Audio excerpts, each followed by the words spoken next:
A very good evening. Northeast Windowi dialogue swimming tabi punam ko han bamagta da dong khawsia le metong ram na punam putaram nok chawlo ne nai kok no na krum jari ngasi khoi gi program se khara khajik tang thengthana koi technical issue leibana mara moiraga khara khajik tang thengtha basi gi damakta miyam na khoi meng tabi bo khoi punam na ngak pi gani ngasi khoina khana nei ne ndak bidang ta pochari ngasi topic BJP lengak na Manipur miyam gi yai fana ba karibu tauri bage haidane khoi gi Christopher Tilak AICC की Secretary North East की ने in charge होइबा Christopher Tilak ना थमकी कोई 2017 दगी BJP लेंगाक ना मणिपुर दा हेक पालक पदगी मसीदा pen दबगी Christopher Tilak ना थमाइबा statement से सिगी स्टेटमेंट से तने ते तोंगान बा स्टेटमेंट क्या आमा थम करे दबु 2017 दगी मणिपुर दा BJP लेंगाक ना हंदका अनिरक सुबह टेनियोर ना पालइबा सिगी सिदा मियाम ना पेन दबा कोई लाइव स्टेट से दसु पेन दबा डॉक्यूमेंटिक याम न लई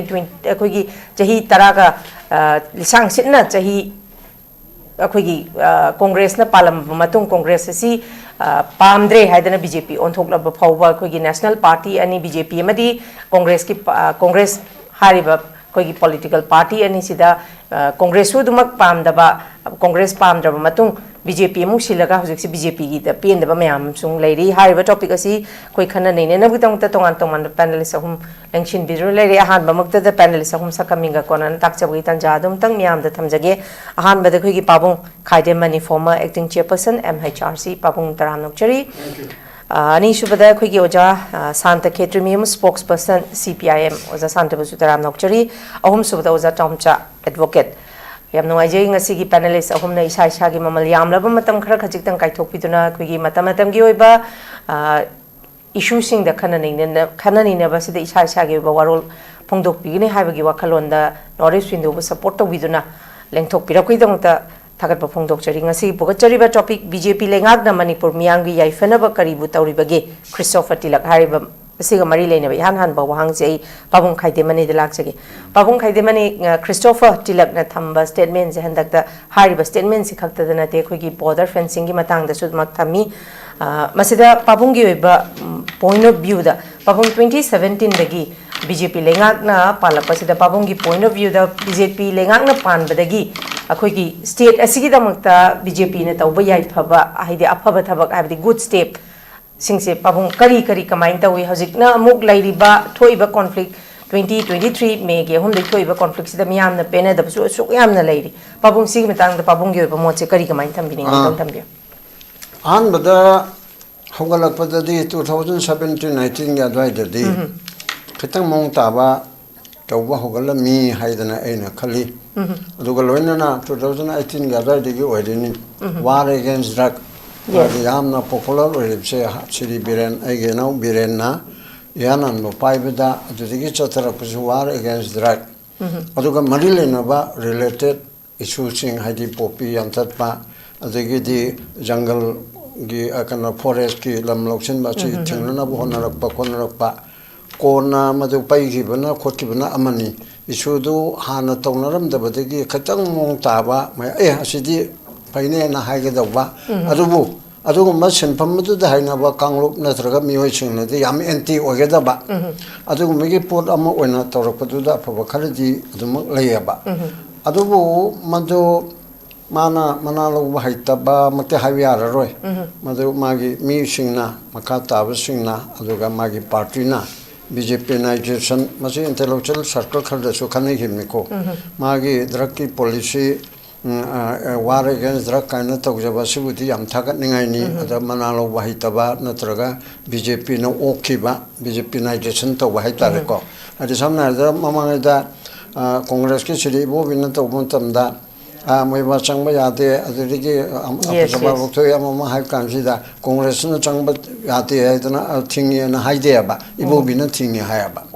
अमरमदा मीदुदा तौबसिगी फबसलेयबा कांग्रेस न मोइबा चंगबा थिंगे हाइदेबा इबोबिन थिंगिबनि मामारि लेते परमामनि अबसबा लौथोय होय कांग्रेस न दिलौथोय आय अदु इबोबिन तौइ हाइबा मीरमदसु खर चलेबा अदुगी फबसले फतबसलेको बिरेन की मतमदना माना तौजर बिरेन नसी तौब खोपाइन लाकदबसी BJP नाइजेशन ai londa da government na toriba sida even DC SP singwada party gi worker singa chamina ba karigumba kana bok yaw gi bako aduna BJP tongchin baduda party amana sarkar paibeda party gi policy program di infam to ebako adu functioning da di bureaucrat officer amana natraga thana kano amana tawbakanda party gi mi yauraga party president ga general secretary pramamani hudo do de yaw di haibante masi taisil loi dabna ba BJP na sason pairi kanano BJP gi leader bireni adu de sason duma clear ka tawra BJP policy program mayam do mana pangthok kadorimni adu gi film du tawgadamne ba se mamangda Tripura da suni Pranchakarpati aiche CPM na paibani dra ko ada CPM gi adu na haide ba ne Pranchakarpati ki policy program mai party na di ya ba party program do ma oina pangtho e ba adu gum gi khara tawbadu da war against drug adu da henjin ba de ningthi jana control to bo wat pa haigadra hoi asoi ba mioi ba ni na ko adu gum to ko lak pa leiba adu da gi di sum khara cham na sum la e then laibak trip se ani chuba tam 2022 gi matung de gi di kari tora tha khala le raga o chahi mu le raga hai tare 23 gi march kan me gi ahum de gi asumba rally ama high court na tabo order adu makna chap chaba adu makki wan thokti na taba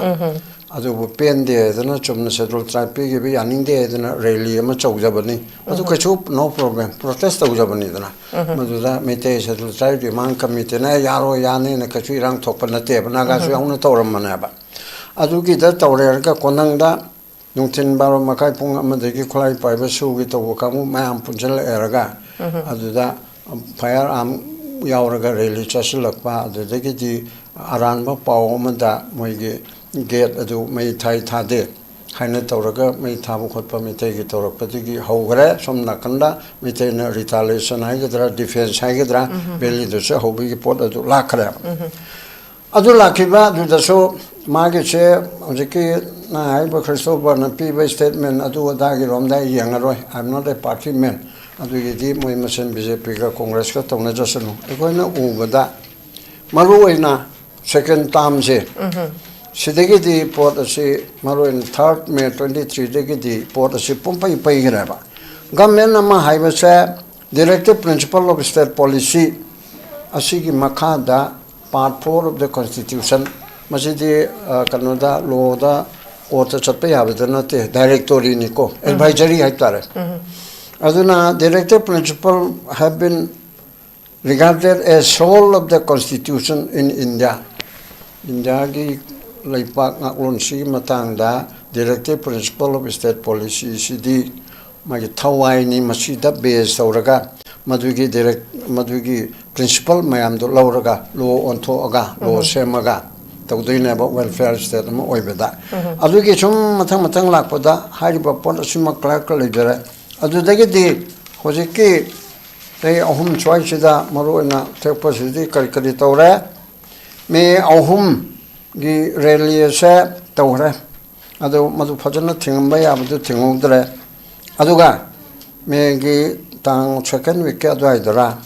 ama honorable chief minister mon matamna haigare masa it was due to the failure of the intelligence failure da gini haiba mama hai reko yes adu dagi me tran thoi orkanda cookie gi legislature BJP gi tare adu atopa ohum maga moi tara adu ga cookie gi BJP gi mantri ani yauna manipur thogai bi gi waro adu ga same government sibu condemn to bagi wangang wata torpa du da masi bhau de action log da ba masima masi ma ki mohi khudol ni haitare adigi law and order total fela tanatana law and order de songle leitre dana chayaniram pharagadra khogi irang torpa tha taruk tare ke adai Supreme Court na hai haleba manipur dadi law and order fail oi haide manipur dadi law and order leitre aba the Central Armed Forces mayam se tang mari me mari dega hona hom dang dega hona mari dega seasonary iba thari iba Central Armed Forces kari tawna ba tharpa in aid of the civil power 하이버시도 타락버시다 짭짜나 in aid of civil power की pot असे मची लेतरेबा मजे ना मरकता खरसो हारबनी AIR 1998 Supreme Court page 431 sida in aid of the civil power se karino aina haibada deployment of armed forces of the union shall be for the purpose of enabling the civil power in the state to deal with the situation affecting maintenance of public order law and order khaktabuna te ko khada chawma public order asigi maintain tawna ma which has necessitated the deployment of armed forces in the state state to the takaler patigi koi gi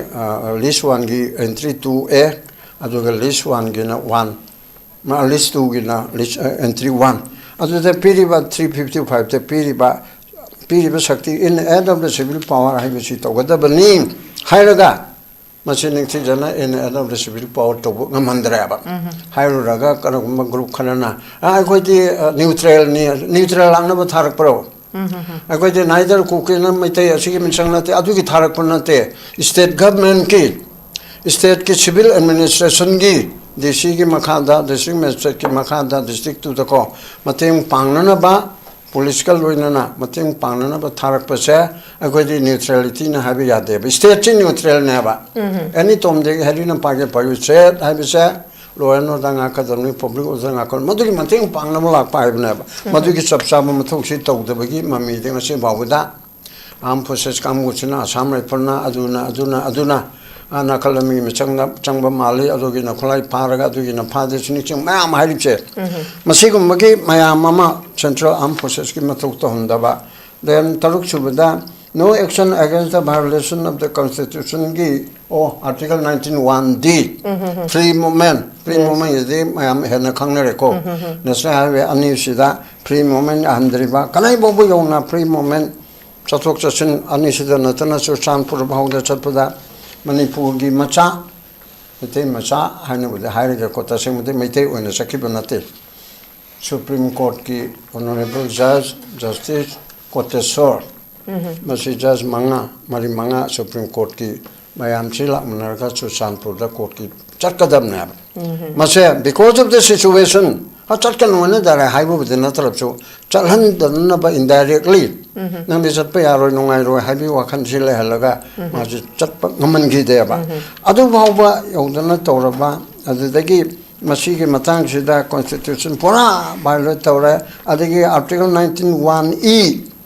free settlement asagi laifam thokpa hanagi original no chachega haibi any jaga am de yum ta ba yarim ne ko indai ma pum punok hauji ki sidim ta ga leiba chorchan pro kang po pi tang no pul leibe sida ko hamjagi aina haiba alo under de ko kuki gi chu haigedam ni kuki gi asem ko kuki imphan dal leram ba bheli dal leram sing chu moina la ke haijadar ka chu moi chu pi gedam ne ba adugu ma punam ga si phel warakpa mi atai mamang de yam hai ro lising pole phom nei taba tu yam nei ko IGP mam gi adai de khaimalu na commission of inquiry ma headed by honorable justice lamba kawate high court ke hani gi chief justice samna to gi sei ani rom hellery ni sei ohum matam da tha taruk tare sorok puja dai da to gi bra subject to correction atoi sei ani rom di suramane ba masi mo ma khangdre achumaran puto ko rimni aidi editor gilna ha maithe na tawbani aduri PUCL na sa aduni haidana madu wrong narrative ona chatpadu nataba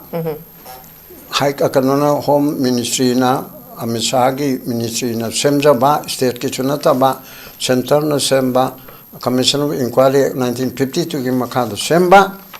asigi report la na kala yorge simu ma chi khangdri masi sarkar chuna pibu ko dola then metega kuki ga changna ba yanda bagi mayam lere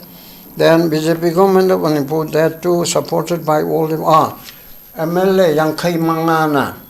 except Congress ki mangana tana yankai mangana BJP ki contractor BJP nata bagi mayam pula yankai mangana pula support of government asa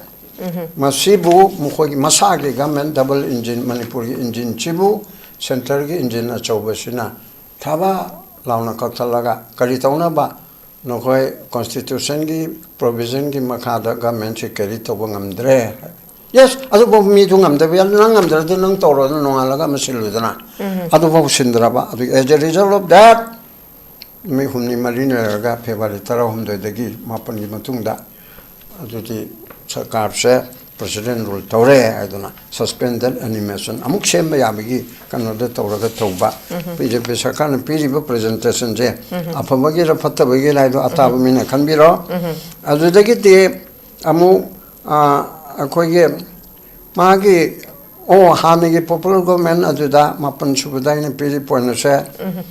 unified command lok thok khare yes ye ti na roga ti lok thok pan ne te na masana ya na dum manu oda thok sabani governor ki mingda matam du ki home commissioner na soi tawi governor na soi tawa ji executive ki thabak khuding ma article 166 of the constitution ma khada governor ki mingda loin thokana ba tawu council of minister laibani na council of minister ki makok chi minister na yare go ahead har ga pi na ba haidana amishan na tra kana gumba kanu pi bna de haibi ya du ta se na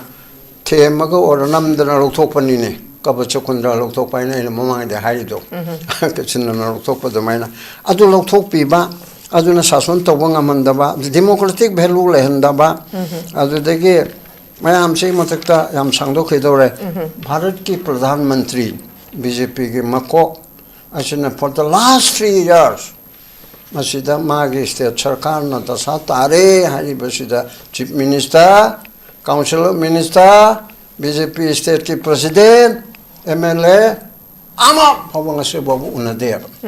kwandigi BJP sarkar sida pi karigina ma una da kali tabra jum jao duda macha machu ma mawang marin ta le ga mapado laibdar mapado khataba hangbam thoktabrana asili namaga home minister ga tum tawnon ai ta kalaite na yum mai thar abani nakal ma saksang changla abani amaga changna ma yadramni da mapado dum leigadra ba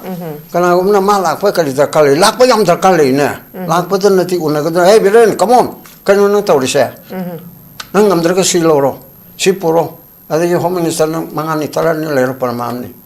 adu punam ado amata tawda sisu BJP ki sasona piba pot amana ba aduga communal politics haigadra kanglup ethnic kanglup amaga yang thina hanaba nagaga topaga kukiga topaga metega pangalga aduga adaga asugumagi mama divide and rule manipur de mangoi daba praja adugi marakta khara anti india oibu manba metega se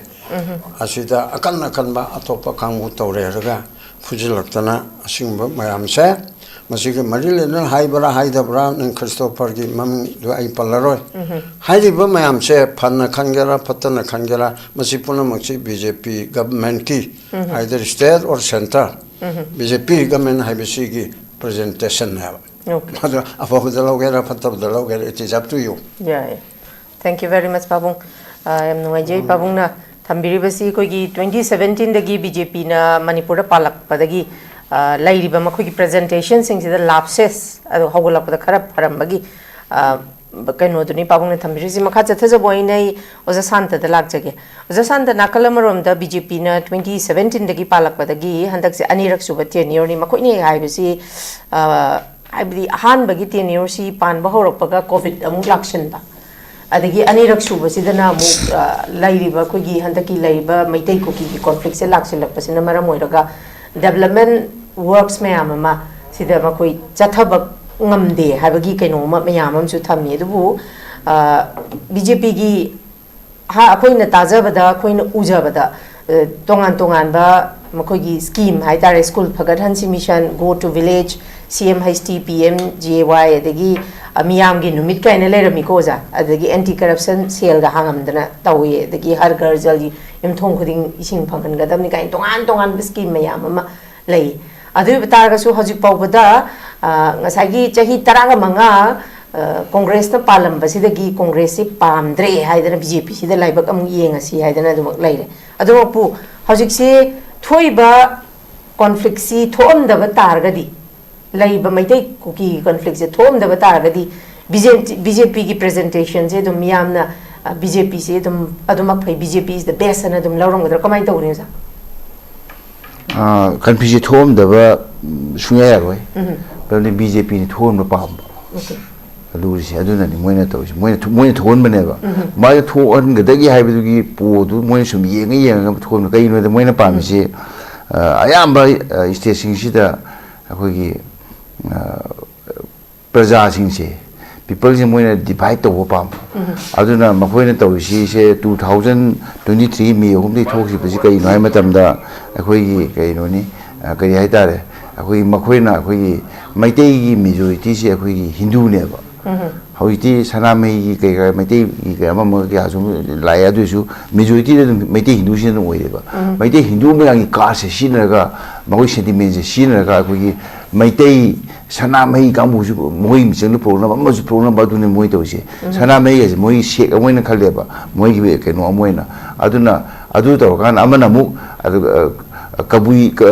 ꯀꯨꯀꯤꯗ ꯏꯟꯁꯤꯜꯂꯤꯁꯤꯅ ꯑꯃꯨꯛ ꯀꯨꯀꯤꯁꯦ ꯑꯌꯥꯝꯕꯅ ꯈ꯭ꯔꯤꯁꯇꯥꯟꯅꯤ ꯑꯗꯨꯒ ꯀꯨꯀꯤꯁꯦ ꯃꯅꯤꯄꯨꯔꯗ ꯁꯦ ꯂꯥꯏꯔꯤꯛ ꯂꯥꯏꯁꯨ ꯍꯩꯕꯗ tribal ꯀꯩꯅꯣꯁꯤꯡꯁꯦ ꯃꯣꯏꯅ ꯍꯦꯟꯕ ꯍꯥꯏꯇꯥꯔꯦ civil ꯁꯥꯔꯚꯤꯁꯁꯦ ꯀꯩꯀꯥꯁꯦ ꯅꯥꯒꯥꯗꯒꯤ ꯀꯨꯀꯤꯅ ꯍꯦꯜꯂꯦꯕ ꯑꯗꯨꯅ ꯃꯁꯤꯗꯁꯨ ꯑꯃꯨꯛ ꯀꯃꯥꯏꯅ ꯇꯧꯔꯒ ꯑꯩꯈꯣꯏ ꯏꯟꯁꯤꯜꯂꯒ ꯁꯦ 2022ꯒꯤ ꯚꯣꯠꯀꯤ ꯃꯃꯥꯡꯗ ꯂꯨꯄꯥ ꯀ꯭ꯔꯣꯔ ꯀꯌꯥ ꯄꯤꯁꯜꯂꯤꯅꯦꯕ ꯐꯣꯡꯅ ꯄꯤꯕ ꯑꯃ ꯑꯗ ꯑꯟꯗꯔꯗ ꯀꯥꯔꯄꯦꯠ ꯄꯤꯕ ꯑꯃ ꯄꯤꯔꯤꯅꯦꯕ ꯁꯤ ꯑꯃꯤꯁꯥ ꯍꯣꯏꯅ ꯑꯗꯨ ꯃꯗꯨ ꯃꯌꯥꯝꯅ ꯈꯪꯅꯔꯕ ꯋꯥꯐꯝꯅꯤ ꯑꯗꯨꯅ ꯑꯅꯤꯃꯛꯇ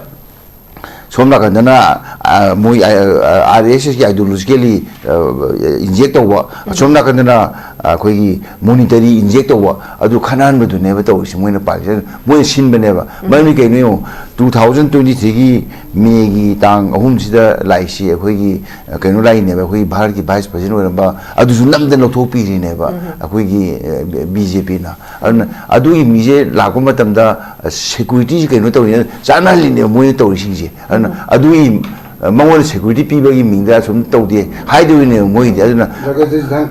ꯙꯥꯡꯀꯔꯁꯨ ꯂꯥꯛꯏꯅꯦ ꯃꯥꯁꯨ ꯂꯧꯊꯣꯛꯄꯤꯔꯤꯅꯦꯕ ꯙꯥꯡꯀꯔꯁꯤꯁꯨ ꯑꯗꯨꯅ ꯁꯤꯒꯨꯝꯕꯒꯤ ꯐꯤꯕꯝꯁꯤꯗ BJPꯅꯗꯤ ꯑꯩꯅ ꯁꯨꯝ ꯈꯟꯕꯗ ꯃꯣꯏꯁꯤꯗꯤ ꯌꯥꯝꯅ ꯀꯝꯃꯨꯅꯦꯜ ꯑꯣꯏꯕ ꯌꯥꯝꯅ ꯐꯟꯗꯥꯃꯦꯟꯇꯦꯜꯁꯨ ꯑꯗꯨꯅꯅꯦ ꯑꯩꯈꯣꯏꯒꯤ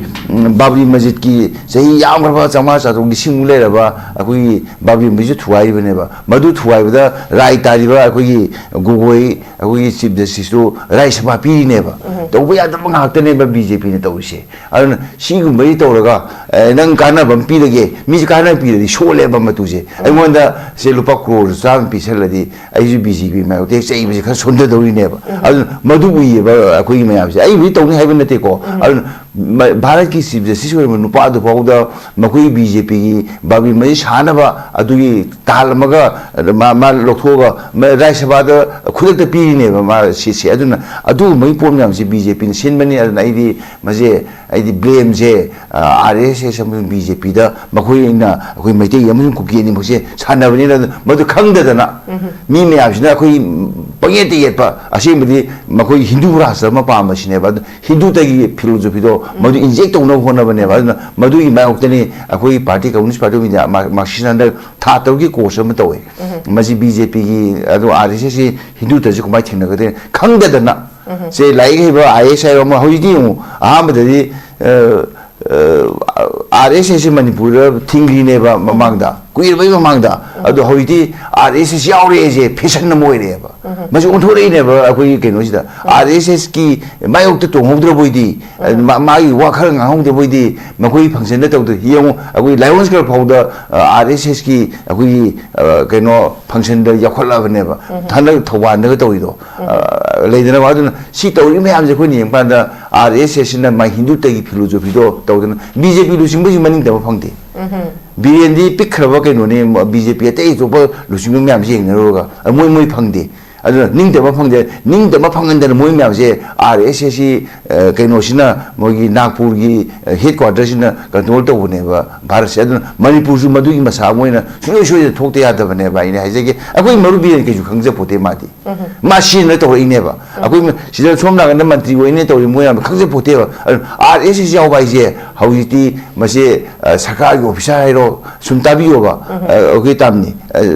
ꯇꯣꯝꯆꯥ RSS ꯌꯥꯎꯕꯁꯦ ꯆꯥꯎꯊꯣꯛꯅꯔꯕꯅꯦ ꯍꯧꯖꯤꯛꯁꯦ ꯑꯩꯗꯤ RSSꯌꯥꯎꯏ ꯃꯤꯡ ꯆꯠꯂꯦ ꯑꯩ RSSꯌꯥꯎꯏ ꯁꯤꯝꯁꯦ ꯑꯣꯏꯅꯤ ꯍꯥꯏꯕ ꯑꯩ RSS ꯁꯤꯅꯤꯌꯔꯤꯇꯤ ꯑꯩ ꯑꯣꯏ ꯍꯥꯏꯅꯔꯕꯅꯦꯕ ꯑꯩ ꯃꯃꯤꯡꯗꯤ ꯄꯜꯂꯣꯏ ꯃꯣꯏꯅ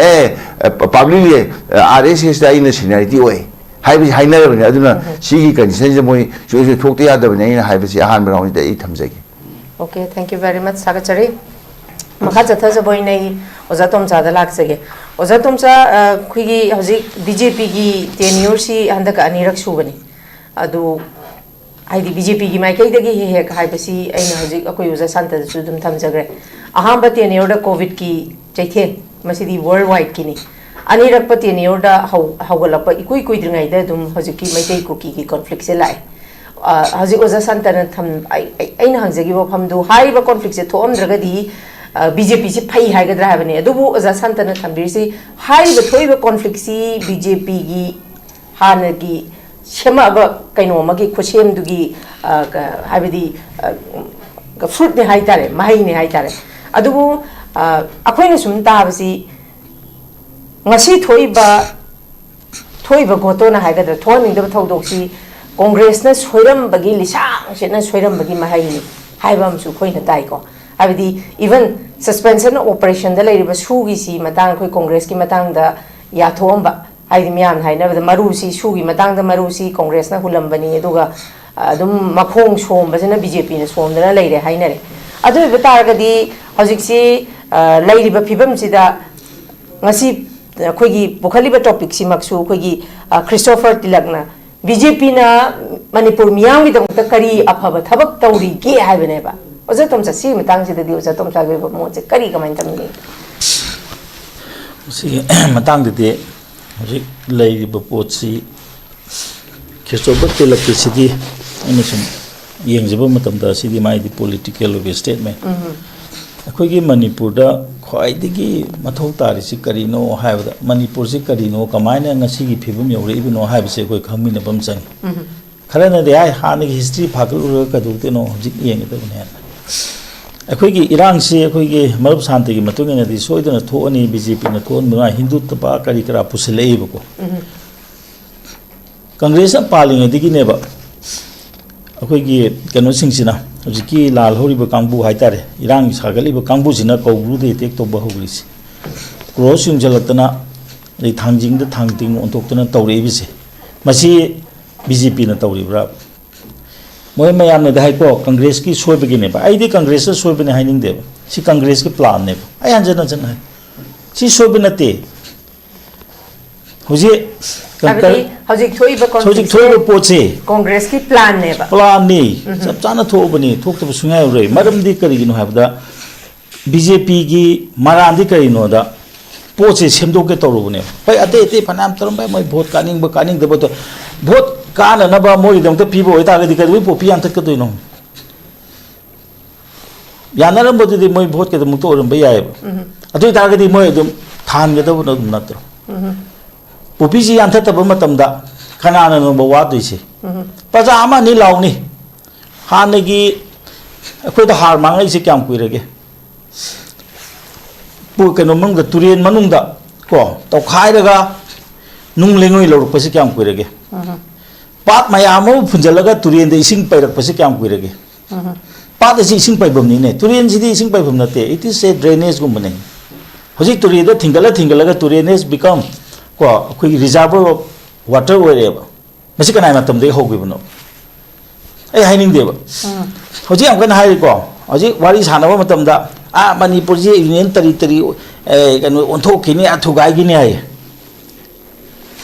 मणिपुर ने स्टेट रूट फंगबा मतम दा कैदोगे अखोगी कनो से कनो मेडिकल कॉलेज में लिंखली नत्रो मेडिकल कॉलेज में के कौगे मयाम निंसिंग बिब्रो असे मणिपुर मेडिकल कॉलेज हाइबने अदुगी रिम्स ला असुम तबा हुजिदि कैदोरे कनाय मतम दनो से सेंट्रल गवर्नमेंट के पिथोक्रिसे स्टेट अमिगे लेजिगदबो पोस्ट सेंट्रल गवर्नमेंट दे पीबाय जे कैनो असिगी पार्ट से हजी असी सेंटर दे पीग्रमनी असी यूनियन टेरिटरी की टाइप ते लेग्रम ए जे एमयू जे कनाना लिंखलमनो कनागी मंगलानो एमपीबी के मंगला नत्रो हजी कै तोरे मथंग तौरपदगी असी centre they पिथोक्रे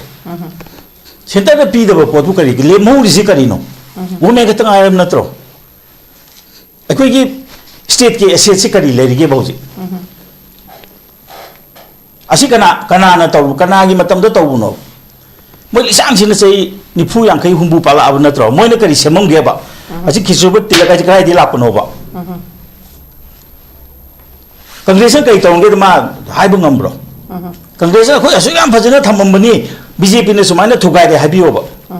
adu natragana akhoi oiram taradi popi je suma mong ga tawngani moina la no ise mitei da ta khai de ise akhoi oi ta di sum tawne na indication pibiyo ba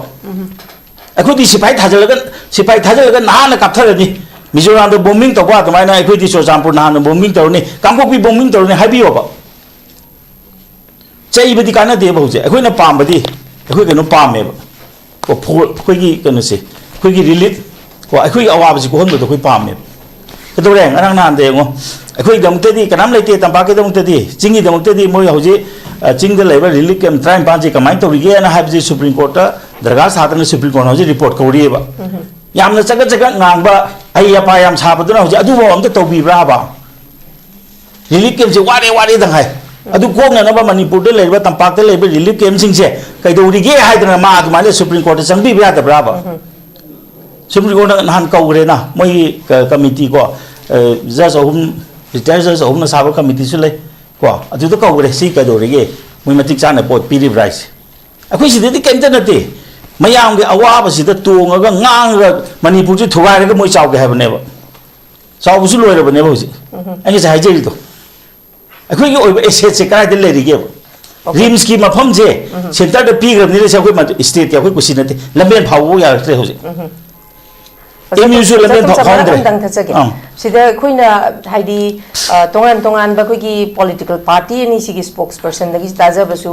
BJP na congress na soiram ba haidi government si continuation process ta lak pani khot pani haina ba se khoi dum tai ko ado haidi thamnari se congress ke soi basu lai re haire BJP ke soi basu lai re haire as of now hojiki yeng se ba zatomsa pass tung puthok na roi se haina re dui tare as of now hojiki oini yeng ma matam da oza tomcha da ina lakchani di hojik si koi almost 2.5 year chahi ani makhai shu chale masida miyam na president rule PR la adi pharani PR do lai PR se ung pamdre PR da tawram expectation du miyam na phang da gi amu popular government ma la aga di ung phani na mu haire adu bita ga di oza tomcha su khoi Manipuri macham oina laiba hojik prevailing situation sida aidi koi popular government ama hojik lakadori ba February gi tang taraga ni thoichi de chahi ma pura phaga doine ba sidagi di akoi gi dissolve tawraga na tawgre na traga di akoi president akoi popular government ama BJP gi image si sok tana bagi damakta popular government ama formation tawga da ba gi thajabati lei oza tomcha sigi matang sida kari haini miyamna pin da bagi di haidi gotona thokpa matam da congress ke BJP gi matam sida tenure matam da thobane BJP da di penar da base adu kimatik lai re ba si matang da di hoji popular government ki matang sida su kari haini conflict solution ba ngam da basi matang sida su miyamna hairi si government of India na sanari basi BJP na aidi laiba MLA singsina amato ina punsun bangam da banina government of India gi ngasagi central leaders singsina sananing bangong da sanadana laire habane ba zatam sa kai thambini ngi si matang de mai hajeri do asi adu ra ba khone ne gadris kanana tawbuno kari to no hojik hayan ni se kari no bi kano pia leina hojik manipur gi praja sing gi awa bu kok tri kari no haina lawbiyo haba ai di christopher tiling na law do tamai lawbiyo haba ningsam na gum se di haide do ajum sum ningsang e bomoina adu wa tabu hojik ki conflict sida kari gi no hojik phauda akoi gi ko akoi gi national highway da free movement lai chi kari gi no lawbiyo adu so haibiyo supreme court haibiyo ba kari gi no hojik wa free movement lai tri bi na mukhoy gi dong te thang pinu le khoi gi dong te di bot khomi na budi am lai ba ko adu natraga na moina to buje sunga ya re akoi da piro power se akoi ta di si to ne je panbiyo ba si je panbiyo ke hello adu to de bi da kari no ba khoi gi manak ta la ga mana ekta ngang se ma ju masa sai yang khai mukta subuni am ngang ne amom da hai ta ga di ma manipur history kyam khangge manipur da thole isi kyam ma kyam koi na khangge ai akhoi na haje bu hojik yam ding ngang article 3 hojik bo amendment to dri kari no kanam ta ne amendment to na kam ta wa ngang dri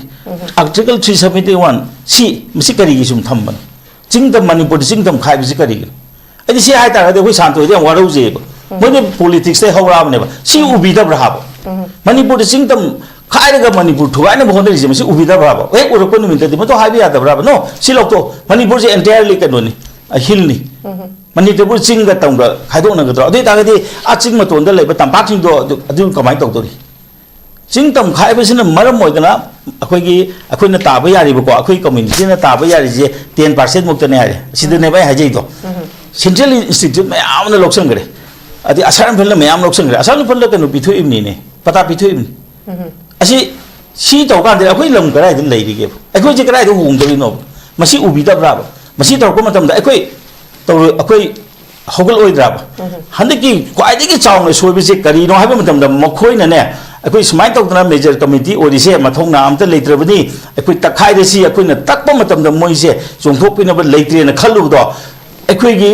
थौना फबा आंगांसिंग थोक्लागा कनगिबदो मदुनाने बाजि conflict Thoise अदु नता तागदि नहान सिरने बखोइ Moina चिंगदा angam angam mafam da moi khun mai tha da tawdo adu mang ne ban da tampak ta tawgi tampak ki jaga ni ne Chusampur gi haido akoi sona kan da la ga mai tha ga ni ne akoi na sumai tok da ngau do ngak ba gi maran je moina kana da si gi ha da ha ne gi exam si da si ba nang na tok da nang mi sa ga la tham men nang na kar gi nang gi mi sa ga la mono hai da to wi di affair pa ni na ki heli di si akoi ikang khang na wa na tro si kari kana gi ha ba ni da ado hojik ti change ko hojik khar ka nemda ko matam sida ngasagi ko sigumba mileage log du sokpudi yam thuna nemda ba yana na ba makoi lam heli ba kangbu do adu da kina na praja sing nungsina na ba wa ona ngangbi ba ai khoi oita ga dei si tokje ga hayo ba mana phatte ha bu di moi phatte lai bi ta se na ta ga di ai kira ma je ba congress phatte ne bjp pur khe bi na te congress na makoi masen power mun na ba da nuksina da di bjp changi ne ba han ba tam da kaino congress kya ka ge congress akaba ma bjp da wasak mo ken da complain to ponte man da akoi pai da na phare khangre ne matam da bjp kya kai kun bhana ko pakar moi da aduna government pai grim ne ase ha ba tam du di congress phatre ne bjp de pi gim na te second tam da di bjp ne phai ne bjp de pi ne masi jo khoi khang phai aduna taseng na hoji Christopher Tila yam phai ma Tamil Nadu de gi lakpani ko adu ma khara mun ye ngani ma notice ki in charge Nagaland de kari hajelam dori akoi sida kari hajelam dori si khara yeng mu pai divide and rule gi oja se kana no ha da khoi kang kang de BJP je 1982 po ko ngang ni kom he ho bu de gi lak du di divide and rule gi master si Congress ni Congress is a master of divide and rule moi British ki legacy ju mon la ho bu adu makna bo khoi notice da sagi moina 6 schedule thamjalaga khoi amatta tinaba ya handris ne 6 schedule gum amta moi mapan da thambro notice da khoi aduna khoi community khuding ge tonga tonga ba lambi khala isi di khoi karam kan tin na dori karam kan da notice karam kan da unity o ge dori ba moi ada lebre ne moi ada moi ge community ge matung ne lampi bra ba sida community ge matung ne lampi bi se kari no aduna di khoi na hajin ngum matam da hojik ti solution pbo solution PC natragana moina torisi pende ai ota de ai sumain tongne ha bujo phongdo piyo seina bo khakte na kana de allegation gi moda suggestion PPU the suggestion to ne ba prajana e moina phai na moida koina burakadri se adu nata ta ga de hojik se akoi su yauna koi manipur gi feature si di loire ta koina ha budo adu maina lae ba adu hojik di ta se na ha ta ga di ai din ha jo ha jagre BJP gi ko majority of MLA sing se pujan na biu bukhui gi ko leadership muna bigenu inene case yeng si praja ke namte yeng ga madu madi yeng si adu nata ta ga di hauji akhoi gi ko ken PR sang da si yam nak na leire kemba sum bera beri tong na leita ga di madu di emergency na ta di ar ni tamni ni san jan ha bi di ni adu ta ga di once emergency lak thu ki ta ga di bawa si di khange pa gi be mine sung ta thadong ning de ba democracy sat ba gi constitution lei ba gi we elected government se lak bai wa ne ba adu nata ta ga di once government power pai gi bom na pining ba si di ko masidi the miu bi ga hongna sa ne ba ko aduna emergency lak thu ki ba ta ga di 2027 da election to wa phun chung lai leite khana bu ju sung le poi maram di kana yong na tan yen ba ha ba se ani mak mang han gi ba na tan upai leite aduna masi akoi masen khangna ga da bani aduna sidis da yamna ko akoi gi open da su yamna hena naina ba gi phatta ba so dum lai ai da je ni jo open da naina ba phatta ba ko da yam lai ne ko aduna hujik am samna harabada hujik ta sengna hai targadi adu ada gi waji toksi ko akoi gi manipur gi khansi Manipur ki khansi Manipur se Manipur oina leisi hana nuksi janana lepa nitho palinga kaju thoidokpa yamna hena sauna ko ichinik manungda khanaba dunaba leite pone democracy chala kanda lakpani adon hana gi do akoi hanjana na bakoi honasi haibse yaham ram okay thank you very much jatam sa maka chatha boine pabung de lak jage pabung na kalamam da hajik se khugi popular government ama formation gi matang sida sumyam se public te suyam chamamna ba abadi BJP gi MLA gi maikai da gi thamak pasi pabung statement se khara mana 26 February ki mamang January mamang bok te semba yana lai su hai khara mana laite su hai dagi MLA mana muk abadi adum yam phong na point ani ne mana piri si dissolve to ba ma natraga na emergency bok ti thajade ha bam di hairi ꯁꯤꯒꯤ ꯃꯇꯥꯡꯗ ꯄꯥꯕꯨꯡ ꯂꯩꯔꯤꯕ ꯍꯧꯖꯤꯛ ꯃꯅꯤꯄꯨꯔꯒꯤ ꯁꯤꯒꯤ ꯁꯤꯆꯨꯋꯦꯁꯟꯁꯤꯗ ꯄꯥꯕꯨꯡ ꯑꯗꯒꯤ ꯍꯥꯏꯔꯤꯕ ꯑꯩꯈꯣꯏꯒꯤ ꯑꯦꯁꯦꯝꯕ꯭ꯂꯤ ꯀꯣꯟꯁꯇꯤꯇꯨꯋꯦꯟꯁꯤꯒꯤ MLA ꯑꯃꯅ ꯍꯥꯏꯕꯁꯤ ꯃꯤꯌꯥꯝꯅ ꯃꯇꯝ ꯑꯃꯗ ꯌꯥꯝ ꯇꯣꯏꯅ ꯄꯥꯝꯈꯤꯕ ꯄ꯭ꯔꯦꯁꯤꯗꯦꯟ ꯔꯨꯜ ꯍꯥꯏꯕꯗꯣ ꯍꯧꯖꯤꯛ ꯄ꯭ꯔꯦꯁꯤꯗꯦꯟ ꯔꯨꯜ ꯂꯩꯔꯦ ꯀꯔꯤꯒꯤꯗꯃꯛꯇ ꯍꯧꯖꯤꯛ ꯑꯃꯨꯛ ꯄꯣꯄꯨꯂꯔ ꯒꯚꯔꯟꯃꯦꯟꯠꯁꯤ ꯃꯤꯌꯥꯝꯅ ꯄꯥꯝꯕꯗꯨꯒꯤ ꯃꯇꯨꯡ ꯏꯟꯅ ꯄ꯭ꯔꯦꯁꯤꯗꯦꯟ ꯔꯨꯜꯁꯦ ꯊꯝꯈꯤ ꯍꯥꯏꯕ ꯇꯥꯔꯒꯗꯤ hojik pabungna hangba yaba wahang amana miyamna hojik pamise popular government ama form tauba aduga IDP singje masa masa gi memda changba sineba pabung adu bitaragadi miyamna pamba taragadi miyamna pamba president rule du central lengak na pire hai taragadi miyamna pami baju center lengak na pibam thokta braba formation of new government and IDP singje mayumda hanjan babje pabung kari kamai thambininge miyamna pamba pamdaba ಅದಕ್ಕೆ ನತೇನ ಹಾನೆಗೆ ಗಮೆಂದುನ ತಬ ಕರೆಂತ ತೌದರಗದಿ ಅದನ್ನ ತಬ ತೋಪಮ ತೋ ಹೈಬ ಚುಮ್ದ್ರೋ I ಮಗ ಹೈರಿಮ್ನಿನ ಐಗೆ ನಾವು ಬಿರೆನ ಪಾಯ್ಬದನು ಪಾಥೋನ ತಬಕ್ ತೋ ತವ ngамದ್ರಬದಿ ತೋ ಅದಗ ಫತ್ರೆ ಹರಿಬ president ಉಂದು ತೌರೋ ಹೈಬನಬ ಅನ ಕೈ ಕೇದನ ಚಲಕ ಸೋಮ ಒಗ್ನಬನ ಬರ ಸೋಮ ಒಗ್ನರೆ ಅದನ ಮುಕೈದ ಹಂಜಿನ್ ಜಾಯ್ಬನತೆ president ಉನ್ನ ಫರೆನ ಹೈರುರಿಪ್ಸಿ ಕರಿಗಿನ ಹಾನ curry ತೌದಬಗಿ ನೋಬಾ Hana apa sabuk tadi karena hai tu ino. Kalau maru moi masana tum thamjarab ni mi president roldo. Hai di in accordance with the provision of the constitution. Tadi maka da aku ki BJP aku ki government tu wangam jadre. Hai jana ministry akanona cabinet na prime minister na ushima cabinet na warep lauraga president Draupadi da pirim ne ba. Adu ki port tu rauji hai na ribu mayam se mamang de intogen chin tum jala so hai reko. Hojik leriba hojik jutoi becha hojik ke government ke responsible ne ba ada mamang dai padun matu hum therami aduna madu ke dos ne ai na chinga orip se ai atomi na pok pani aduna ai to ipa do hat ka dam ne hoji to le gedro le gidre ipa do le gidre ba ju da ai khoi ki court ki judiciary ki da chaitra manga ki mamang da chaitra ki mamang da Supreme Court ki natra High Court ki judge bench amana kaino mo taram me aba su thangwada bani natra tham kari mo pot ama phatre hji chuna dre na hji ki judge division bench e hana taram ma yaro si orani na hana smai te e adu channa ro lore adu de kai so hana ki judge do ha adu to bani da to ni kai so comment pi de aba whatever Congress to phatabu ero yes we all agree 마무 찡칼로 기들어 나들어가 모이다 사카르 신나가들어 yes 마고 기자 하는데 라이 통 밖에라 뽀오이라 하는지 포 아마 또드나 레라 마불디 아시 셈독다래 수들이 버터 해면으로 lok토 그리게 수모 욕할리 yes 마파나 타는바 수도 버터래 하이나 란 떠록 버스나테 인서전시 수나테 미야마타 시바임토 노메나 카범다 보고 기싱도 그리게 수도리 투로진 아이다 하이리야바 아주디 2014 dagi na hoji pawa chaitra intoi center ki daharaga state ke daharaga chaitra nipan sim yok tan thamiji karije adu degi state nam pamdri ai ba pol to center na center to karige yahandri yahanna badu to udam na troi ko ki da mi lebro adu ai da ne amoi na brajabal learning ese manipur ki hoji ki ruling party ki MLA mi raba mi ne bodo mai to wang na bro mi MLA oireraga prajana wana thagalimni pesa changna karimni karinta somarwan to thoktaba mithibong me thambal singa sai karino khabaram da hai che rajniti dana napthi thang mathau nana thut maring jer na me tamba o helan po ide toror warman aina haiban nate ko aina hainin apso aina haiban nate sigi phibam chudale re ba mi no taba mi man ba mayam na sasun tore ba manipur gi se kendra na hari ba kholi ba de kari ma ma ta hai jaba ngam da ba changang sing delimitation gi lawri ba khongi ba aduna hari na ko officer am ta delimitation ja NRC tawraga tawbiyo adiki illegal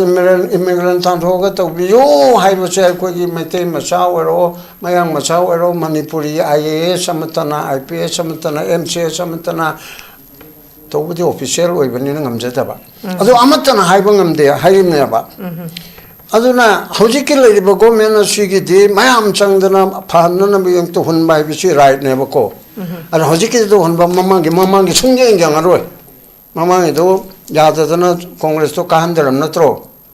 mamang di chongthora po gi rutro ai congress ki michang ma chu phatte ne phatri do thamgaro adu je chaitare chida phatri bedu ki da dum indana leire je haibra mi ai haide congress phatta baduna tawram bani ai khoi so dum tawni mi se kalai de leire je ba mi na sasun to gadam ni ibo pa ba ngam ba lana ne individual da di am ngam gani ko individual ML ma IAS sauri IPS sauri leire hai bi yauri doctorate yauri hojiki president ML sing da individual do na te ai hardi pula ponyara moi system do da moi national party do da high communism na democracy pungthu thu ga re lo se pungthu thu ga re ba aduna mi thagat pa phaya ba 27 da lo khangba wangang ba haiba miyam gi matim makun kha khano ihul khangba thongna phaba maroina thongna phaba lai yam hairaga thongna yaudrati prime minister one of the I think moine gain le ri ya rai mang thage haiga da ba beba su to ga ba prime minister pradhan mantri ji sibodi to biro no traga di koi waru yadre toksara ge an to ga dam ne ba aduna je ke hari ba su da je ke government sem da bai government zum sem ta ban shil lo ge wani ne 356 5 che ka ga na no hai ge chayam di hen ya de president rule se hen ge har di emergency law to kada ba 352 da emergency law to na bi masak lai bra emergency e di khare yam gare bharat punamak ni natra state ki ni adu de external aggression na landar pa 352 de ori che adu ma port mo ina ma pandil landar pa leite internal disturbance leite adu ge rule ko ge law no da su phagal e haire emergency to na bi provision leite election to ba ya de haina na gi a b ani peri dam ta leite ba leite bo di trom de yo de da ka joni hoi lai central government ka da to ba ya ba le no ma ka lo to e haraga tang tarama thoida ngasi che president lo to e haraga no ngalaga masi de khal tap na wahning bani khang de khangam ne ko no no ngalaga ma to no president bul to biya achi am yaw re ba sakar sem de yadre ngasi lo to ri ba se hayang wa sakan en to ga sakar sem yadre na governor na ira ka report to ali iro har lo re sar yadre na thagal ani adidi pung mari tabe pung kon mari phadi da president rule fresh to re suspended animation har ga mu to we ba adu jaga do bharat sarkar no de hena khang bane ko aina to ning da bane khar loan hai din se adu man to raga muthal laga sarkar chu sem da ba maka president rule to ge haridi no maka lo tho ga to bu di ya ba mutu to to bo so na ko pam de adu sarupudi phatre na khal ba gi sa na BJP do saudi saugano phatre khal du ni pai di pai ba chei chima wa lo lip so malam di noi na pai ga di phanai cha ba ni aina lawning ba law ba thong nam kha ra ga chang pa kali no nang si praja ke to dir kari no na praja mayam chino hoppa ga ta di ta ga ni dna phana phata bi cha to ma do ado ma pande gi ramdas ko gomna ai mu manung chalai bi mutta ichanu pa atom ba BJP do pramanam ni ko lan lo ya de nang bu to ni he chak to ne nama ge du to ne chei la ga phu la ga comment pi la ga adi assembly so le do rim ni adu to ga ye ngar ga 27 da praja ma am wakal mun khal la ga hanati mong ta ba to je han lak chano ba hoji ki wa li ba ma che khar di kala gu mun so mo ai party khara congress khang de CPI khang de PPM khang de ai ko di president ru su pam de aduga kana su ko ge de sol ma chakar se ma su pam de da ena no mo so tin do hai ni chakar se ma su pam da ba president rule su pam de di press election to we di president rule di matem le ta ya roi tha tar ti election lang to lang din to do rim ni na o hoi moi political ge hai bu di oi ni president rule su pam de sarkar su le haning de har ga di president rule di khathang di sang ta da ba ya roi ba election to na na bagi aduna sigi phibam sida oi ga da bani na mana law da le ba constitution che expert maya maman nei na ra bani यारो जब ले रबनी ना same तो हाइंग same या कौन 26 के मामा दे same या मतों जो या तो वो तो याम नंग नो मनी नहीं तंग आयर गति तो कदम मान दे ठेंग अब तो फेब्रुअरी फर्स्ट वीक फाउ दे तो पे या न थरगा साइ आई ना हाइरे तो मैना फेब्रुअरी तरम ने बाबा पार्लियामेंट से ले याबा तो इमरजेंसी को मक करे को की कॉन्स्टिट्यूशन ना मुख सेम दो अगर तो अब सोना न तो बदा तोंगा नमु तोगे दे कॉन्स्टिट्यूशन होंगा तो भी ले दो जम्मू कश्मीर का पंजाब के छै मंगा दो अदो कॉन्स्टिट्यूशन अमेंडमेंट तो याबा अदो की तोगे हरदी टू थार लाकने बा अदो हजि की एनडीए के सरकार सिना टू थार ता कॉन्स्टिट्यूशन सेमदो पंगमो याबा चाउथोक ना हायरबदा जुमने के जीएसटी के नत्रगा नरेगा ना रामजी ओन में के अदो सिंपल मेजॉरिटी ने याबा बट कॉन्स्टिट्यूशन सेमदो पतारबती टू थार वगदने मजुमसु तो ngamo याबा हायदना अखोई निरो लोबदे याने पुनम असे कोई नगांग रिबे सामने रिबे सही रिबे खोंग रिबे से तौहनिंग बि वानी आइना बीजेपी बु फते हारिबा अदुगा बीजेपी बु फै हारिबा कांग्रेस बु फते हारिबा फै हारिब से सेस्टाइजमेंट तोरिमनी अंतम निलमनिना विशेषोदा हायरम मलोंदा दो आई चाय ना ओइबा आई ग नक्तनी बीजेपी सिचो कांग्रेस सो कम्युनिस्ट सो अखोई प्रजा पुनम के नत्रो मोय नाते के तोंगान थादगी सरगदगी तारप नतेबा आई रिप्रेजेंट तौदने बीइंग ए प्रजा मोयना आई छे बीजेपी ने रिप्रेजेंट तौदनी सीपीएम न रिप तौदनी कांग्रेस न अखोई रिप्रेजेंट तौदनी बा अदा मोय सि तोंगान इनथोग थमदौ नतेबा खर हाइसन सिंगसुनो हाइदना सिमा कमेंट पिबिन थैंक यू थागतचरी पाबुंग यामरि चुम्बा थम्बिबगिदम ता मखा चथजा बोइनै उजा शान्ता द लाक्सगे उजा शान्ता हजिक लैब फिबम सिदा हजिक सि मियामना रीजनल पार्टी मना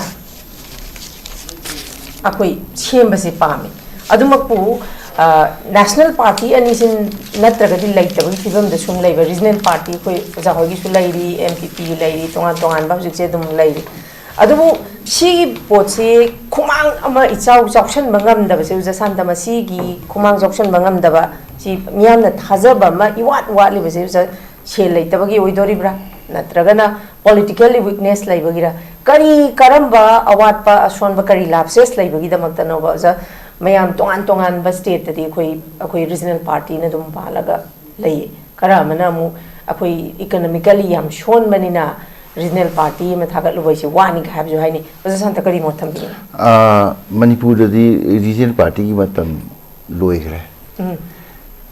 लोइग्रे बदि कैनो हाइ मतमदा येंबिउ एनपीपीसी अमुक्ता अखोगी तरांगा यौन काजिबनि मोइन सरकार 1972 दा सेमजु अमम तौरुसु अदुगा हौजि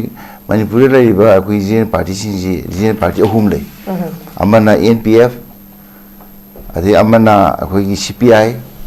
अदे अमना जेडीयू हाइबा जेडीयू से बिहार बेस तौबा अदुगी पार्टी दुगी कैनोनी एनपीएफसी अखोई कोहिमादा बेस तौबा मोइ प्रेसिडेंट लोइ लैरिबने अदुगा नगी जेडी अखोगी जेडीयू सिने बिहार तौबने अदुना रीजनल पार्टी मतमजे लोइरेबा मणिपुर मरमदि कैनोदा सिममागदा रीजनल पार्टी ने याम थोमे अखोई पैसा सानबी तौब कांबो अमनसु मुसेममे अदगी अखोई मरुप बिजोइनसु सेममे अदगी रीजनल पार्टी मफमजे लैत्रे मणिपुर अदुना हौई रीजनल पार्टी लैत्रि कैनोदा मैतै ना लुसिंगगा रीजनलिज्म याबंगम देबा अखोईदि नागागा कुकीगा मैतैगा पांगनगा नेपाली कैगा मैम लोइन ममत नुसिनदबनेबा अखोई मैम पुलप नुसिनबदो अदु रीजनल पार्टी ओइबंगमगदोइनेबा मणिपुर नागागा कुकीगा मैतैगा पांगनगा नेपालीगा लैबा बंगाली लोइ लैबा मैम पुलप रीजनल पार्टी सेमगदौनेबा अदु सेमनबा आइडियोलॉजी दो पुगतपंगबा अखोई मणिपुरी नेस की आइडियोलॉजी पुगतपंगबा मी अमत लेते पार्टी अमत लेतेबा अदुना रीजनल पार्टी मतम लोइग्रे अदुगा होय कैनोनी ꯑꯩꯈꯣꯏꯅ ꯍꯥꯏꯕꯁꯤꯗ ꯑꯩꯅ ꯍꯥꯏꯖꯈꯤꯗꯣ ꯍꯧꯖꯤꯛ ꯂꯩꯔꯤꯕ ꯔꯤꯖꯅꯦꯜ ꯄꯥꯔꯇꯤ ꯑꯍꯨꯝꯁꯦ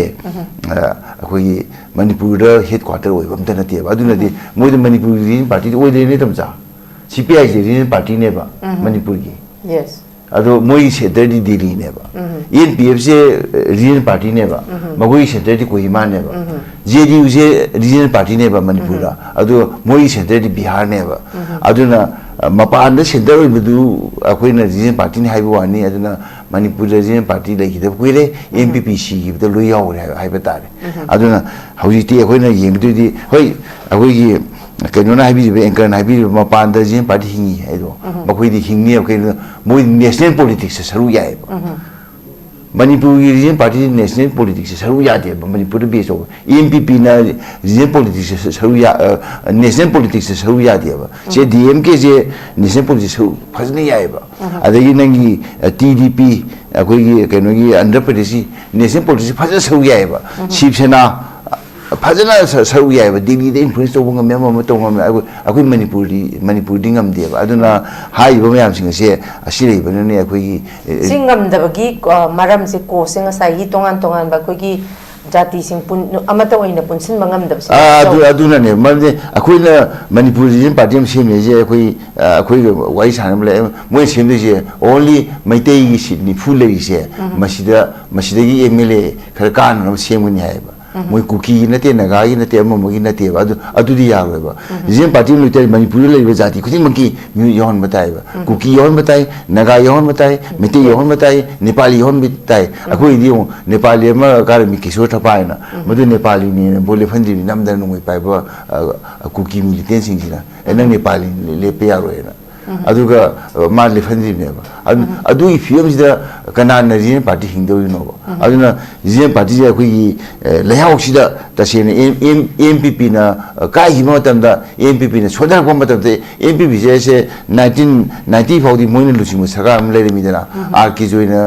सॉरी RK रणबीना लुसिमु सगाम लेरेमेबा मलदे काइथेगी बसिना सुम काइथे हौजिति मोइ रिकॉग्नाइज तौबो ngमद्रबनेबा फनाम हायजु आइने MPP नि हायजु मुझे रिकॉग्नाइज तौंगमद्र मधु कइनोदा अखोई लेहाउसिदा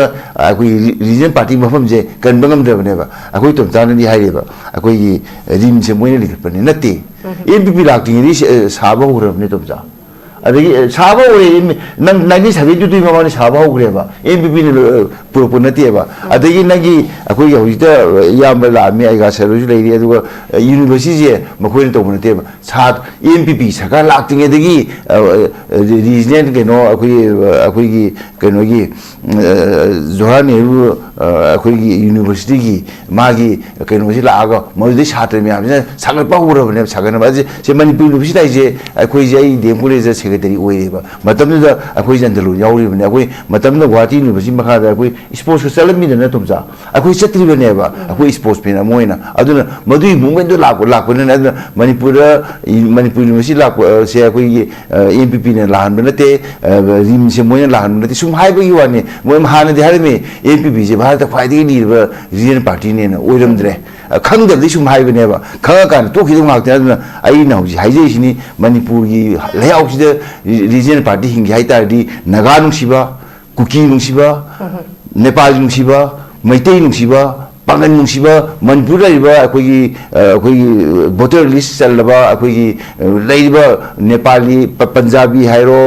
बंगाली हाइरो बिहारी मुइ नुसिबा पुनो हुदु नुसिबा मीना रीजन पार्टी ओइगदौने अदु नेशनल पॉलिटिक्स से सौ याबा ngमगदौनेबा आइने रीजनल दे होरजु अदु ngमददि ngada APP से अमुक्ता नेशनल पॉलिटिक्स से सौ याबा ngमखिदेबा अदुनने अदुना मयाम हाइनबजि बनतो होइसे अगि DMK ngami AIDMK ngami अदगी नंगी तृणमूल जे मा नेशनल पार्टी ओरमी हौजिमा जे अतै मणिपुर तै कारमी होय सुंकार तबि स्टेट मरी द का ददि याते कार तद मोइ जे रीजन पार्टी ओरे मखोजु नेशनल पॉलिटिक्स अखोगी कनो तो बंगमेबा अखोई से नेशनल पॉलिटिक्स ता अखोगी सौ याबगम दब AGP से Assam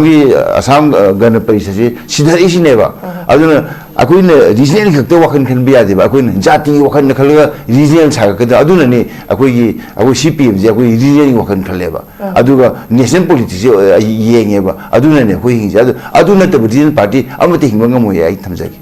okay thank you very much वजो संत लाकादोरिबा खोगी February date 12 si bokta the formation of popular government ki matang de uza santhang ai mayok teri center na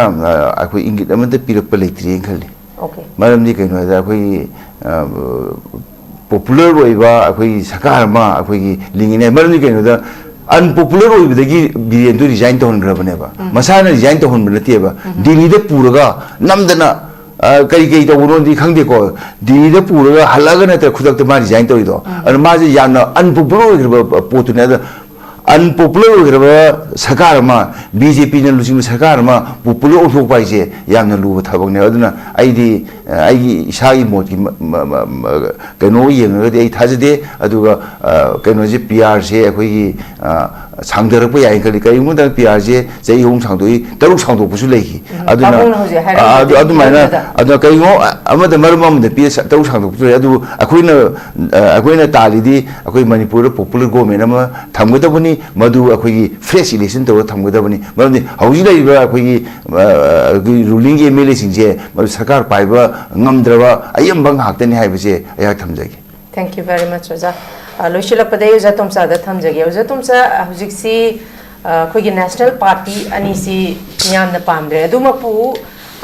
lairiba manipur gi samasya se dokimatik yamgre yamagasu amuk akhogi pabung sung sa habiram baduni BJP na akhogi divide and rule policy se sanare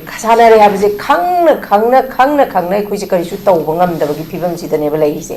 adu ibataragadi miyamna pre merger status da hanjan bana pharani ka habasu he hainei ba adubo hauji khoi oza sandana thambiriba warol dugi matungine di pre merger status da hanjan basu oza wagani haina khalle adudana oza tom cha daina laksani wa phumdi oza hauji ki lairiba phibam sida akhoi si 1949 da India da di march tawgre adu ibata su khara khajiktan India na khoi divide and rule policy je adumak sanadana laire habje pen da bagi kholaudi adumak lawba sigi problem sigi solution di karmain tawgada ge habdi khangdaba si akhoi kari gumba something akhoi strategy amadi tawam thokpra na khale masigi strategy si politicians sing oiro civil society organizations sing boiro si tangai phadana hauji sigi phibam sida khoi Manipuri sing se kari ta tangai phadana kari to ma thau ta na khale oza tomsa gi point of view da ai kam ta haji ge adu khum ding da ing second to sing do ge akhoi gi medical college ya Manipur medical college ai bani ma inauguration to bu se August 17 nate May 22 1972 da foundation stone se ko BK Nehru matam du gi governor to bi adu formal inauguration di August 17 1972 da chief minister Muhammad Ali Mudin tawayo Dita Ali Mudin si kanai chief minister no NPP ki chief minister ne aduna fake si khaga mun ne yang bi aduna chau bodo tongan ba mani malak tingi ho Ali Mudin malak tingi nung yung ba se nung yung ba formal inauguration se Muhammad Ali Mudin na tawjara me ko ado khoina magi maming thab do re nang matam da nati ai tawre na mai do thok da mai matam na tho wa movement du di Ali Mudin pe wa ti han le de ba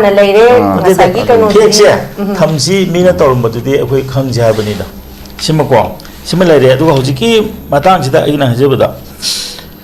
hoji BJP na divide and rule to we habiti ai de haje roi ko marandi modi am thengna lakwa player ni Manipur sida ko modi ta se na ta di India ji punjan gi haiba kangbo mani hojik moina karimba matam am da soiram ta ga so ji moji soi basi yam kanna sengok na bohon ari koi la la ka su ko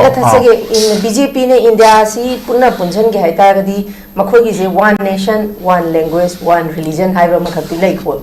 one vote sigi matang se econom hai sigi slogan si madi sigi slogan si legislation odi moi apam badu दुगो तसेन हाता दे government ओइना पालक मतम दा BJP party से तोवान बम नेदा party की aetiology से तोवान बम ने वंस गवर्नमेंट संगी तागदी पार्टी ना पाम सिंग जिलोय तो बुयाती ममदि कनो दा माना पार्टी की ओरेंग दि मा मयाम हाबि है गवर्नमेंट पाइबो मतम दि मा फॉर द होल नेशन ने अदुना ने बा वंस गवर्नमेंट पाइबो मतम दि सगी मखोय की कनो दा मैनिफेस्टो की थबक सिलोय पांगथोक याद्रि से अदुगी दम तने ममदि कनो दा अतोपा पार्टी अतोप मयाम लेबदिन को अखोगी मणिपुर की ओइनदी अखोइना उब मतमदा मसगी को अखोइना ताइनबसे अखोइना नुवाइतबसे सेंट्रल दे हाइनिंगी को central government na tawbani tawdu kanai matam dega horokno haibdu mudi leire adu hojiki leiriba CSO na tawbu khotba haibse ai masi yam kana haijining de maram di keno da hojiki akoigi leiriba CSO singse maratan maming budi hongde ko maming de dum sa manan sakani adu masi maratana political party amadona ase am keno wak to poti natte moi se na mana matam ki khara yaw maga dum sa honggi ba ngatani maming budi dum leini ko aduna mokhoina isang sina thabak torok pa habi se mangoi ka yawjaramba se ma khai chai ani yaw da ma experience ta jaramena ko adu ma ge mu mafam se mu leita bodona to bo ma leiba khuna ubu da ko adu masi gi pochi leibani na CSO singna kam role lo ngam gode ga habi sim di khangde mapan da to bo ma na mapan da di organ asu hari sine ko asam all asam student union se moi candidate thagat pangam me atobo india ge state khar da ju moi chhatra gi sansthan dum khule play mukhoi ga akhoi ga khene ba akhoi gi di sum CSO sing se politics yaw ba ya de bi ga thingwam thamni ati da ga di mon to di kai no lawrong ngani khongom ngani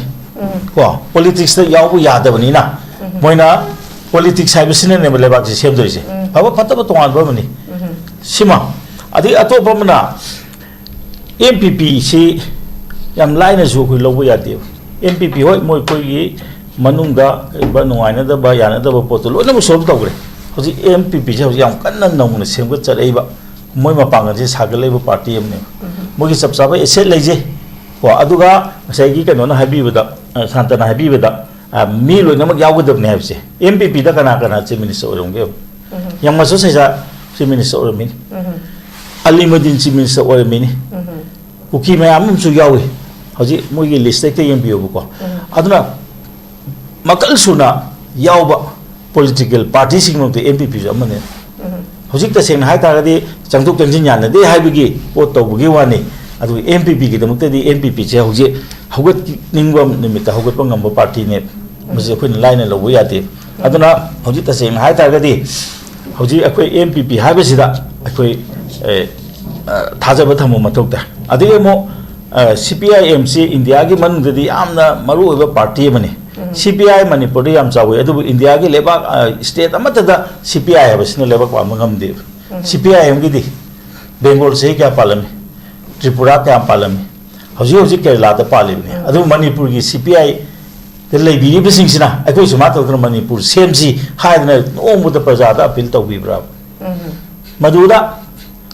adu appeal to mo to pochi tholaka da ne ai पैसा लेती बोल ले पंग मोय हाय तारगदी करी दम तो बोच पैसा चंगन गुम सेना लावजी करी की लावरी नो अदुदी कॉपी थाबा ताब नत्रो नंबर 4 रोम ताब नत्रो बोल ले पया नबा अदुगी खोंदुना दी पॉलिटिक्स असे मुसुला लावे पैसा ले आई प्रजा के दम तो थोला बने हाबम चंद्रो प्रजा नंग सिरग थादा दे नत्रो प्रजा ना पैसा खारगा कागे ब कैंडिडेट आम लेना हम थोलक मतम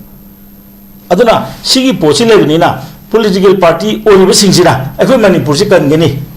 lao akoi chatmina se habi ki voice karai de thoi ge ba adudi laujini ba mayam se phanayam lauji kai le ba adu da sang bodu mandi kan da they have become unwanted guests changan ning de ba mi ore aduna di lebak sengmani ha ba kangbu sina BJP phate ha do BJP ge national moige kano drive to risidi membership drive to risidi BJP de yawi hoina congress matam mom to me hoji to ugi dre sina takudi ke de moi power se moi khatna paini nge ba atu mi yaw ning de atu nadi kari apho pur ka dor kari membership drive to to bono CPI ge membership la ama lei re ne khadi bi vote kari pesa chang doino mai membership no tro chang mai mo to moi na khai ka dor ni ne CPI se maruna le bhai bse koi ge lomi sing gi marak thabuk to natra ba moi hoji lomi gi kari phana ba tawre ge tawni lomi gi nimita yam chawng na procession chat kani irabot ki nimita moi contingent thado ga chagoni adi no ale irabot do kaw irabot ji joji moi na mi ngonda badam tham to kare Manipur ko ite national gi oi thok kare adana sigum ba mayam si oi bani na akoi puksel seng ma chang ne ha puksel seng ma chang ai na hajer da ga politician ji puksel seng ma chang political party ji puksel seng ma chang ai sa hajer na hoji Manipur gi thoi ba irang sida सी तौ अखोरगदी सी तौने हाबसे उतलो हाब साइदा नंग फते हादनदी यारो है होजे अंगे साइजे दो कयम बे निमिता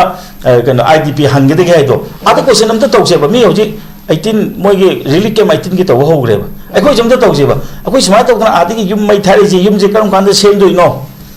करम कांदा हलन दोइनो हाबसे let them answer to the कनो प्रॉपर अथॉरिटी द आंसर तौन जे बा मसिंग हम मी जे अखोय लीडर जे काय लेगी हाबा अखोयना दि चटपा गमने मरम दि मदु पैसा चंगी लीडर ओइदन भोट कागे बिसिंग सिदि मोय तोलोब सारि नत्रो पैसा फंगी नत्रो पैसा दु मुखैना इंटरव्यू में याव पैसा नतिने प्रजा की सेवा तौनो पैसा निने मदु सीजन रग मोय आद चपा यादब्रा बा मोय दा हां कने अखोयदि कैदो लेगेन अखोयदि प्रोफेशन बो पानबा ngमजदि अदा अखोयना मदु अमु चटपा हाइबदा अखोय चटपा ngमदेबा अदु मखोयदि प्रजा की नमदो चोंथ्वे मयामना सु यादना तौबरे दे तागदि public leader Singe तौबो यादब्रो pension the को लुपा लाख अनि हम जाबा यावरिने हजि पॉलिटिकल लीडर दा मोयना दि पंगांग द गांगे मोय चपा यादब्रा बा मोयना फंगिबा पेंशन दु सीजन लगा सुप्रीम कोर्ट चपा यादब्रा बा आई मसब मिंग दि पनिंग दे साइदे दि वका याम गांग ने तैगा फते का पार्टी सु अमदो यावगनी नुपी दे वरगदि नाना मरु को दबन युना याम होंबगी सिगुंबा मरक सिदा अखोय कमाय तौदैनो बा सिना कनाना मणिपुर कंदैनो बसिदा अदुना केमते नते अफब लीडर हम चंगी होजि जदु मंगाय होजि लेबाक थुवायना ब तरुबि सिंगसु फजना वारी जगा अमद फमगा वारी साबा मतम दैदि मोय हनगने खले अदु सादबि वाने अदुना मसिगी पोछि अखोय सेक्शन ब फै अदुगा ngasai gi हाइबा 1949 गी वाददि लो द मुन्ने यमो तादि there is no merger Manipur से इंडिया द मर्ज सुंदौ तौदे तौबुसु यारोय मरमदि कनो द मणिपुर गी कॉन्स्टिट्यूशन अम लेग्रे अखोय इलेक्शन तौग्रबनी मखोयना अखोय गे असेंबली डिसॉल्व तौब ngamde मंत्री फम लोकपदनी अदुदि लो गी वानी अदुदि अखोय गे ओजा यूनिवर्सिटी गे ओजा अखोय हेदो को लो डिपार्टमेंट ना अम तोना हाइबनी अदना मसीदी लीगल प्रॉब्लम दे येंग मतम दा मणिपुर की मर्जर से लेते है मरम दि कनो दा सुप्रीम कोर्ट की रूलिंग की मतुंगिना को री बेरुबारी द पीगिबा रूलिंग की मतुंगिना मणिपुर हाइबसे अतोप लेबा अमद द तिन बया देबा मरम दि अखोई कॉन्स्टिट्यूशन दा अतोप लेबा अमद यावबसे पिरम दे अदना मसीदी अदोम द खचखरगदि ओन तैनना सखिबि यायबा अदुबु होजे अखोई याम फजना वाली सानगदबने ngai अखोइना आइदि हंजन हाइजबदो करिगुंबा अखोई इंडिया की फिबा नुंग चंगे अदु तागदि अखोई की सेफगार्ड से मणिपुर मर्जर एग्रीमेंट दा इनएग्रीबल सेफगार्ड से अखोई स्पेशल प्रोविजन ओन थंगबदो अखोई मोया फजना नेगोशिएशन तौनबम चंगेबको अदुगी लाइन दा लाकदबनी अदन होजि रीजनल पॉलिटिकल पार्टी अम थोगागा को मखोन क्वेश्चन तौगदबने असेंबली दा पास हो मतुंग दा मणिपुर की मर्जर एग्रीमेंट से अखोई सुप्रीम कोर्ट कनो से प्रेसिडेंट सुप्रीम कोर्ट ना प्रेसिडेंशियल रेफरेंस हम पीब याननबा मसि तौगदबनेबा प्रेसिडेंट ना आटा कनो प्रेसिडेंट ना सुप्रीम कोर्ट दे हंबय री बेरुबारी की दा अदु मंगेबा तौरिसे प्रेसिडेंट ना रेफरेंस हम थाबने अदुनबु द री बेरुबारी हाइरिबनेबा सुप्रीम कोर्ट समाय तौदना इस पाकिस्तान का इंडिया का एक्सचेंज ऑफ एक्ला तौनिसे याब्रा है सुप्रीम कोर्ट ना थिंगैने नो यादे इंडिया की कॉन्स्टिट्यूशन दा इंडिया की सरुक अमत मपान गी लेबाक ते पिथोकपा यादे हाइदना कइबनेबा अदुना लीजी मोंग दे लेनेग्रिबनी हंदक मदो बीजेपी ना नो पालक मतमदा कॉन्स्टिट्यूशन एमेंडमेंट तौगेबनी तौगने ना हाइगी अदु ngasi बौदी तौदे यामलुब थबकने बदु तागदि इंडिया की लमका सुमांग कदरिने अदुना सिगी पोछि लैबनी ना अखोय याम कुपना नैनबम चंगे अदुबो अखोय की ख्वाइ मरुइ से कइनो दा अखोय की लैरिबा प्रजा मयाम हौमिन नरेबा चामिन नरेबा इसिनि नाव ने लेबा तसेंना पुया दि को चिंगमी मैते तमी मैते हाइनि चिंगम गे हाइबसिदा अखोय जे चिंग कारे चिंगमी ओले तमदा कुमे तमी ओले अदुना मसदिसदा अखोय अदु अदा हाइबि की पोचे लैते हाइदना ngasa ahal lamana puya da ibirami ko aduna अखोय जे चिंग कारे ना अखोय जे चिंगमी ओले तंपाक तो कुमे दना तमी ओले अदुना मखोयना चिंगमी मिते हाइबदिने अखोयना तमी मिते ना हाइबसि इबसु लैयेबको अदुबो हौजिक्ति मदुगुंबा लाइसिंग अमत तंबिदे अखोय की नुंसिबे याबा याम समना हाइबदा हदक की लांदु को यामने मानबम लेबा ब्रिटिश का लान सोकनबदा मोय कमाय तौगे मोयना लान तारखिबदो अवांग ने नोंगचुप ने साउथ ने हदकती अखोय द लान तारपसे माइके क्या दे तारके सुसामपुर से तारे साइकुल से तारे मसी अखोय nga abani हंदा अखोय कायहोगद्रबने अदन अदमाय तौदा हानगी तौगेबा हानगीदा अखोई मणिपुर कन्नब होनगिबदा यावबा अतोपा मयामना हाइनदबा सिग्लें सना को अदि खुंबोंग मेजर अदि हैरांग खोंजा अदि लोइतांग जमादार अदि कैसा को जमादार अदि पुरखंबम काजाव काइन मयाम से सिगी हिस्ट्री से कोई तंबीबम चंगे अदि मो ब्रिटिश का लाभ थेंगनेबो मतमदा अखोइगे मिते पांगन सिंगना लौगिबा रोल सिंग को अखोइ हिस्ट्री दे यंगा तबम चंगी चिंगनी यावगे बिसिंग अखोइना हाइदि चिंग तम पुन्ना नारot पने हबजे खंगन बम चंगे बसे अदि सिगुंबा पोते अमता तौदे हौजिंग ngangne सिंग से एजुकेशन कमाय तौरिगे ने एजुकेशन की मतंग दे करी ngangne Rige हौजिपो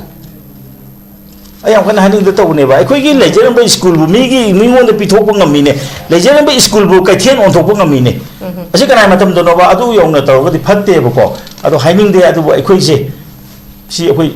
yang wang na pukhat ba ma sangi adu khoi regional political party manipur de matam hele kai si di ko hojik matam chap charo ba ne ai hajening mi di ko marum di kari gi no da leader ha bis di awa matam do tholok da nungai ba matam da leader sing thok tholoi aduna hojik khoi na yengjari di kanu to kana tholok ke ha bisne ba khoina yengse adu anytime hojik chong tholok pa tholok pa adu tholok pa matam da di kanam ta na kham su ngamoi adu hojik ki oina di khoi gi manipur people's party haidna leibirami bese masi chingtam punna yaw ko party mani adu hojik am kana moi chu revive tong no hona jari masi tor ko matam sida khoi mapung pha kani loina na CPI gumba CPI em gumba sisu khoi praja da ko khoi membership drive to biu soidana masida thajaba manamdi kaino uribo CPI kare mebini sangumban kare mebini natra sigumba mayamje loina mo mangre ba jikko candidate do puto pungam de kaino ni da to sa kaino CPI di recognize to ri percentage yo ri ba AMP bije koi AMP le pada mamang da lising ba sabi ka phangne ba aduna ko mai recognize to ai har ke ba to ja housing batam da di number ai sine ba APP mamang da khoi ya ma APP person oi ba APP le lising sa mi phanga ga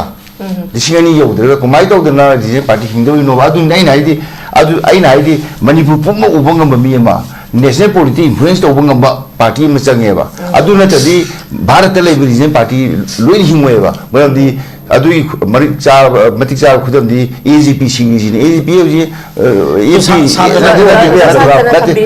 yam mapung pha ba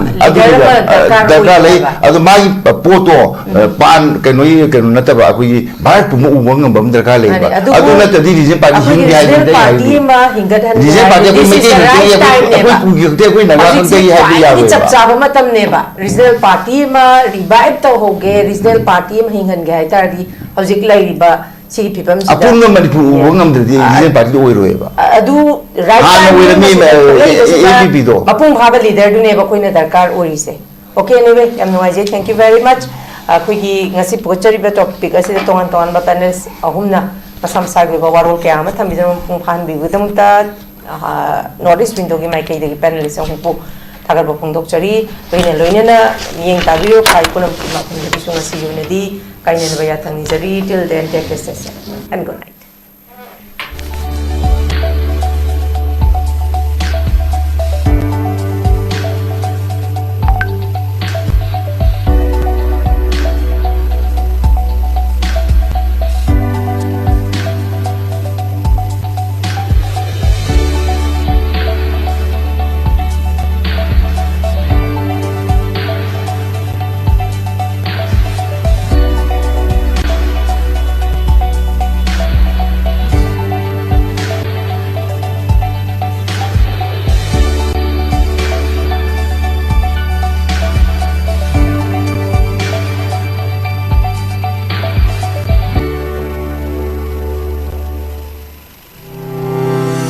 Step into a world of endless possibilities with 18 dynamic faculties and 180 plus courses. Unlock your potential with industrial-ready training and placements. SGT University, empowering tomorrow's leaders.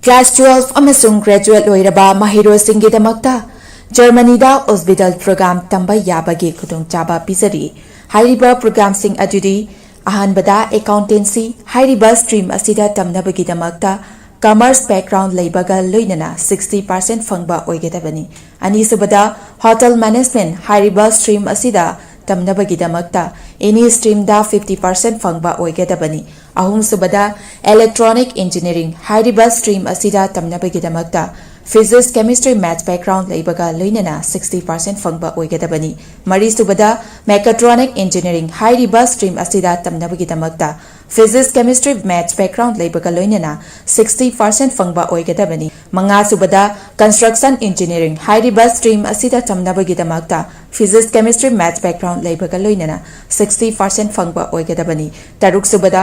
automatic mechatronic engineering hairiba stream asida tamnabagidamagta physics chemistry maths background leibaga loinana 60% fangba oigadabani taretubada electrical engineering hairiba stream asida tamnabagidamagta physics chemistry maths background leibaga loinana 60% fangba oigadabani nipansubada medical technician radiology assistant MTRA tamnabagidamagta any stream da 50% fangba oigadabani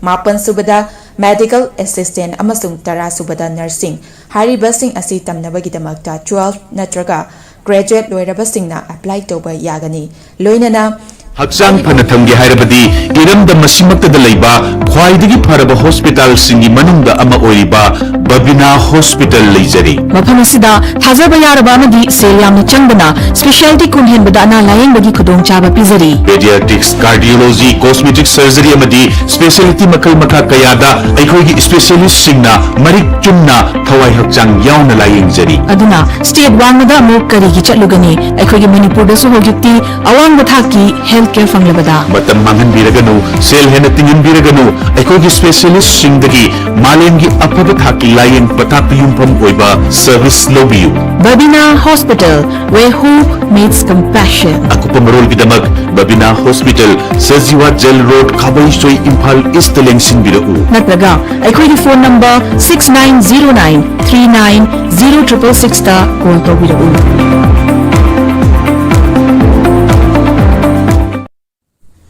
Nurse singidamak achoba opportunity ama buduna lakchari madudi hauzik Malaysia na Indian nurse singi oiba kudong chaba pinabagidamak midyang changlakli VC nursing loiraba chahi ahumdagi tadana experience leiraba miyoy singna kudong chaba asi lobiho kudong chaba adudi thagi oiva salary 1 lakh overtime incentive free accommodation ticketing amasung long term visa asina chingba kudong chaba sing asi fangbigani akapamalo gidamak makada pisariba 7005273217 natraga 7005063196 ta contact tabiro natraga aikogi office Northern TV building hata New Chakun Road ta lengsin birau